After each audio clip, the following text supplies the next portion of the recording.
Assalamualaikum warahmatullahi wabarakatuh. Selamat siang Ananda semuanya. Bertemu lagi dengan Ibu Nur Hafizah, Guru Matematika SMP Islam Raudatul Jannah. Sebelum kita mulai pembelajaran hari ini, marilah kita mulai dengan mengucapkan Bismillahirrahmanirrahim. Semoga yang kita niatkan untuk belajar di jalan Allah, Allah balas dengan pahala yang berlipat ganda. Amin, amin ya rabbal alamin. Baik, Ananda sekalian, hari ini kita akan belajar tentang koordinat kartesius. Oke, koordinat kartesius.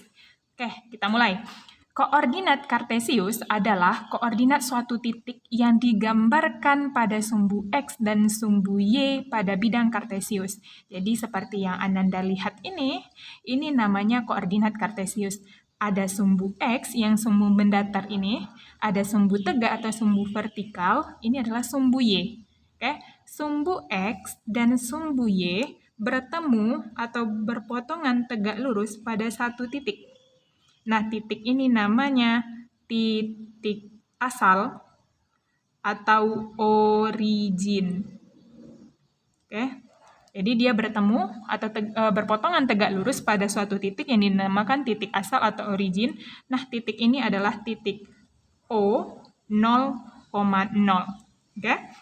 Nah, kemudian posisi titik dinyatakan dalam urutan X, Y. Jadi ditulis dalam X, Y. Jadi koordinat kartesius ini ditulis dalam bentuk X, Y. Oke? Nah, di mana X ini, jadi yang nilai X-nya itu disebut dengan absis. Oke? Nah, sedangkan yang Y itu disebut dengan ordinat. Nah, sedangkan X, Y itu disebut dengan koordinat. Nah, koordinat kartesius itu dilambangkan dengan, misalnya ada sebuah titik. Nah, ini namanya titik dilambangkan dengan noktah. Jadi, ini namanya noktah. Jadi, koordinat kartesius ini dilambangkan seperti ini. Dan harus ditandai dengan huruf kapital. Misalnya, boleh A, boleh B, C, D, dan terserah, tetapi harus huruf kapital. Oke? Nah, sekarang kita harus mampu menentukan, atau Ananda harus mampu menentukan posisi titik terhadap sumbu X dan sumbu Y. Jadi, posisi titik yang harus kita pelajari untuk yang pertama ini. Kita lihat contoh sudah diberikan beberapa titik, titik A, titik B, C, D, E, dan titik H. Ananda harus mampu menentukan koordinat titik yang telah disediakan. Nah, tadi sudah dijelaskan bahwa sebuah titik harus ditulis dalam bentuk, jadi titik itu harus ditulis dalam bentuk X, Y. Berarti perhatikan dulu nilai X-nya, kemudian nilai Y-nya. Nah, kita lihat. Ibu contohkan untuk titik A. Titik A, nah ini lambangnya ini disebut dengan noktah atau titik. Nah, titik A itu hurufnya harus huruf besar. Nah, Ananda harus perhatikan, lihat dulu sumbu X-nya. Tarik ke bawah, lihat berapa nilai X-nya. Nilai X-nya 3, berarti tulis. Dia harus X, Y, berarti 3, Y-nya, perhatikan ke sumbu Y-nya. Dia mengenai angka berapa? Angka 6. Maka titik A itu koordinatnya adalah 3,6. Oke? Nah, kemudian kita lihat yang titik B. Oke, titik B. Nah, ini titik B. Jadi yang Anda harus perhatikan dulu adalah, jadi kita tulis dulu di sini, yaitu titik A itu koordinatnya 3,6. Nah, titik B, lihat dulu. Nilai X-nya berapa? Nilai X-nya adalah tepat di 0. Berarti di sini B 0, sedangkan Y, perhatikan Y-nya. Dia tepat di angka 2. Berarti koordinat B adalah 0,2. Maka kita tulis titik B koordinatnya 0,2. Oke? Nah, titik C. Perhatikan titik C. Kita lihat titik C. Nah, kita tarik garis ke bawahnya. Mengenai angka berapa? Di X. Min 4. Oke. Kemudian ke sumbu Y. Ini mengenai angka berapa? Angka 3. Berarti koordinatnya adalah min 4,3. Jadi min 4,3. Nah, begitu juga titik D. Kita perhatikan titik D. nih titik D.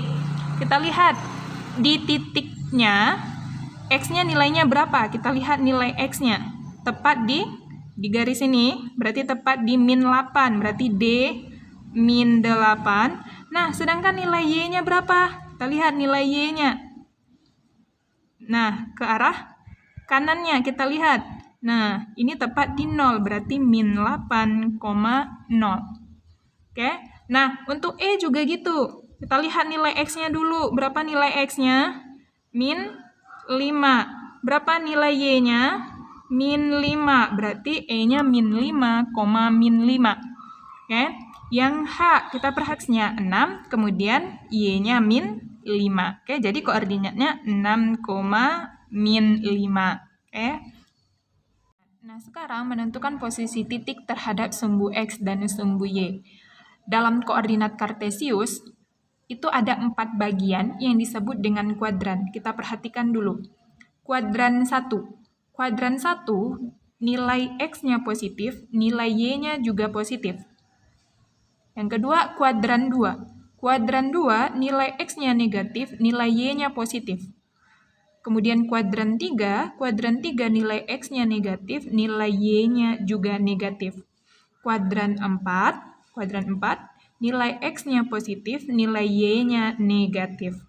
Jadi ini adalah kuadran 1, kuadran 2, kuadran 3, kuadran 4. Oke. Nah, yang ini apa tadi? Titik asal atau origin O0,0. Nah, Ananda harus mampu menentukan titik yang terletak di kuadran 1, mana yang terletak di kuadran 2, 3, atau 4. Nah, kemudian Ananda juga harus mampu menentukan jarak titik terhadap sumbu X dan sumbu Y. Oke. Nah, kita lihat dulu. Di sini ada contoh titik Q 2,3. Artinya nilai X-nya 2, nilai Y-nya 3. Nah, tapi kalau soalnya yang diminta adalah jarak titik terhadap sumbu X. Jadi kalau yang ditanya jarak titik terhadap sumbu X, misalnya titik Q ini jaraknya berapa dari sumbu X? Kita hitung ke bawah, berarti 1, 2, 3. Berarti jarak ke sini adalah 3 satuan. Oke. Nah, ini adalah jarak titik. Nah, ini titik Q. Kita kasih titik Q terhadap sumbu X berapa? 3 satuan. Nah, kemudian jarak titik Q terhadap sumbu Y atau sumbu 3 berapa? Jadi kalau yang ditanya adalah jarak titik Q terhadap sumbu Y. Kita hitung ke sumbu Y-nya berapa jaraknya, berapa kotaknya, kita hitung 1, 2. Berarti dari sini ke sini adalah 2 satuan. Jadi jaraknya adalah 2 satuan. Nah, gitu cara menentukan jarak titik terhadap sumbu X ataupun sumbu Y. Nah, kita lihat lagi. Ada titik P. Kemudian jarak titik P terhadap sumbu X. Jadi jarak titik P terhadap sumbu X. Nah, kita hitung sumbu X, berarti patokan kita ke bawah. Hitung dia ke bawah. Berapa kotak? 1 kotak, artinya ini 1 satuan. Oke? Jadi jarak terhadap titik P terhadap sumbu X adalah 1 satuan. Nah, kemudian hitung P terhadap sumbu Y, berarti hitung ke kanan, ke sumbu Y. Berapa kotak dia? 1, 2. Oke, kita hitung berapa? 2, berarti ini 2 satuan. Nah, walaupun ini nanti negatif, yang namanya jarak, jadi yang namanya jarak ini tidak pernah negatif. Jadi tidak pernah negatif jarak. Oke, jadi kalau ditanya jarak titik P terhadap sumbu Y, berapa satuan? Jadi kita hitung tadi 2 satuan. Oke. Nah, artinya apa? Di suatu titik, misalnya yang tadi titik Q 2,3, yang 2 ini adalah koordinat X, tapi ini adalah jarak terhadap sumbu Y. Nah, yang 3 ini adalah jarak terhadap sumbu X. Oke? Nah, kita perhatikan, benar tidak? 2, jarak terhadap sumbu Y. Kita lihat tadi. Jarak terhadap sumbu Y, jarak titik Q terhadap sumbu Y adalah 2 satuan. Kemudian yang ketiga, 3 ini adalah jarak terhadap sumbu X. Kita lihat, jarak titik Q terhadap sumbu X adalah 3 satuan. Oke? Nah, kemudian kalau misalnya titik P tadi, min 2,1 koordinatnya. Artinya apa? Min 2 adalah jarak terhadap sumbu Y. Oke? Jadi jarak terhadap sumbu Y. Tapi karena ini min 2, jarak tak pernah negatif. Berarti dibikin 2 satuan. Oke? Nah, yang satu ini adalah jarak titik P terhadap sumbu X. Jadi jarak terhadap sumbu X berapa tadi? 1 satuan. Nah, begitu menentukan jarak antara titik terhadap sumbu X ataupun sumbu Y. Dan sekaligus Ananda juga harus bisa menentukan suatu titik yang letaknya di atas sumbu X atau di bawah sumbu X. Oke? Di kiri sumbu Y atau di kanannya sumbu Y, itu harus tahu. Kita lihat, titik Q itu terletak di mana? Terletak di atas dari sumbu X. Kalau dari sumbu Y terletak di sebelah kanan. Oke? Nah, kalau titik P terletak di mana? Di atas sumbu X, di kiri dari sumbu Y. Nah, kemudian kalau ditanya, titik P terletak di kuadran mana? Jadi titik P terletak di kuadran 2. Kemudian titik Q terletak di kuadran berapa? Jawabannya terletak di kuadran 1. Jadi, Ananda harus paham menentukan posisi titik terhadap sumbu X dan sumbu Y, kemudian menentukan titik terhadap kuadran. Kita lihat contoh soalnya.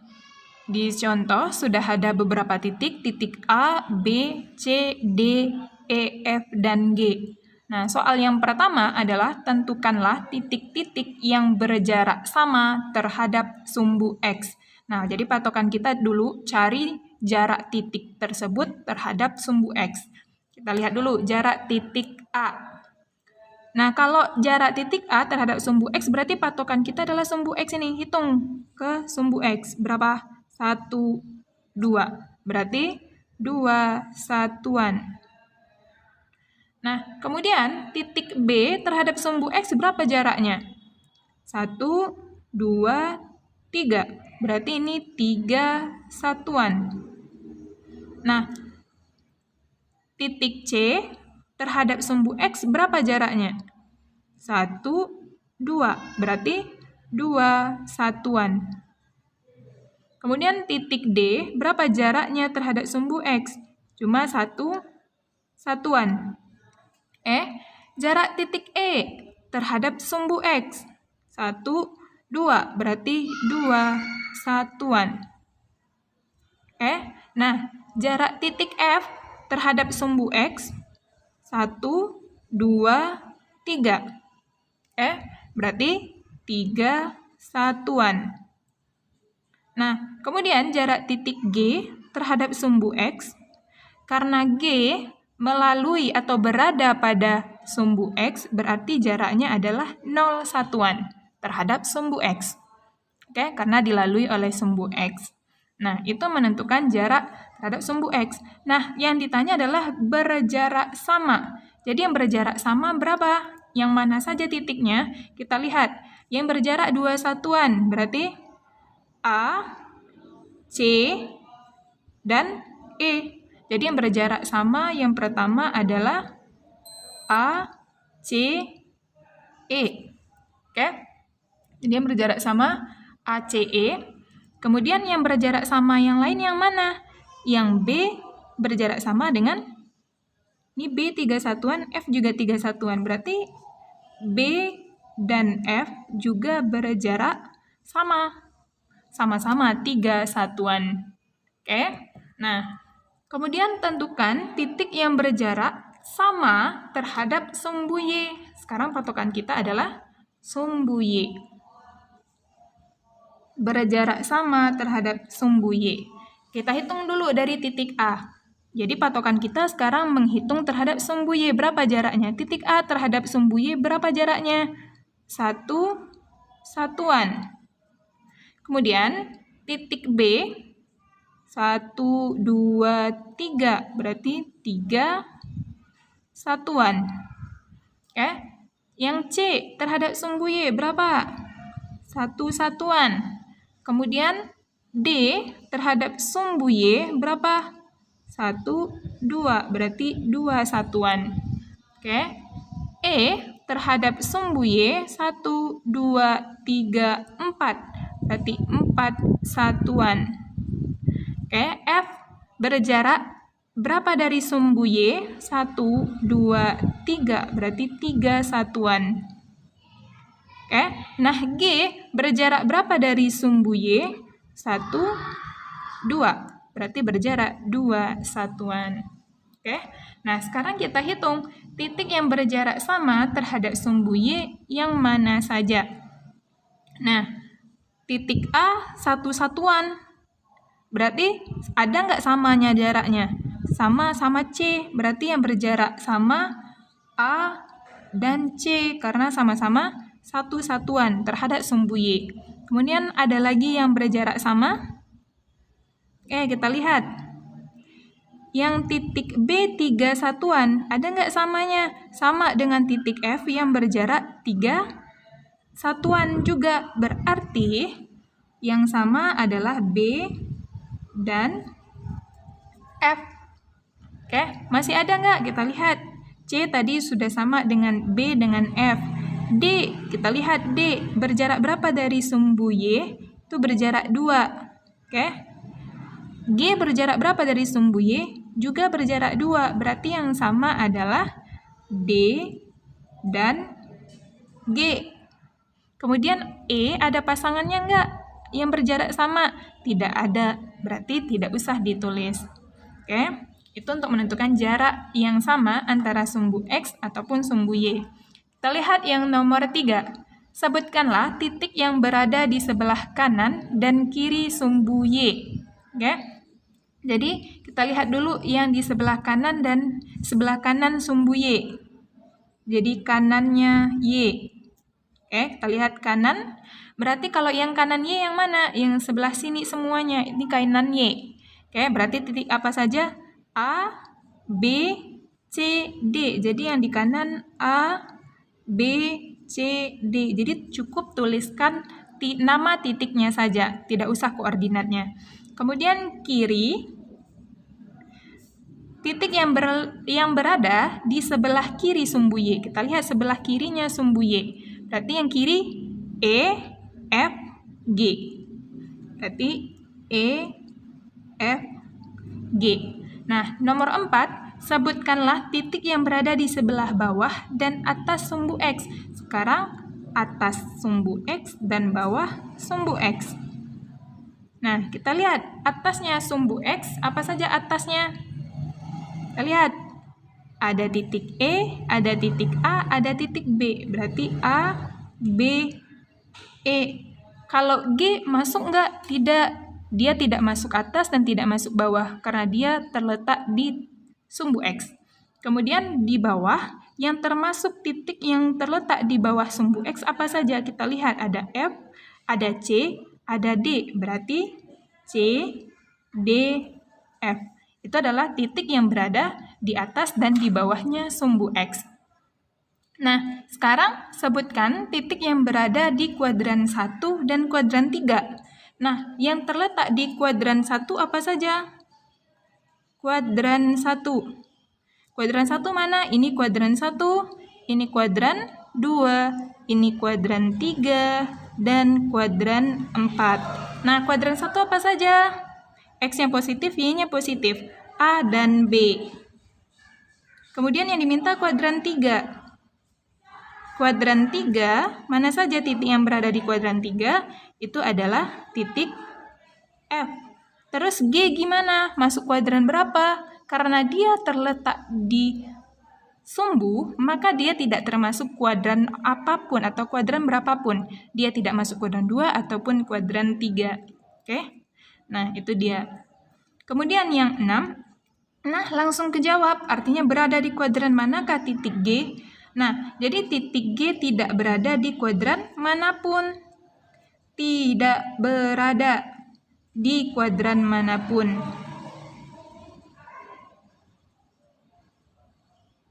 Katanya jelaskan kenapa?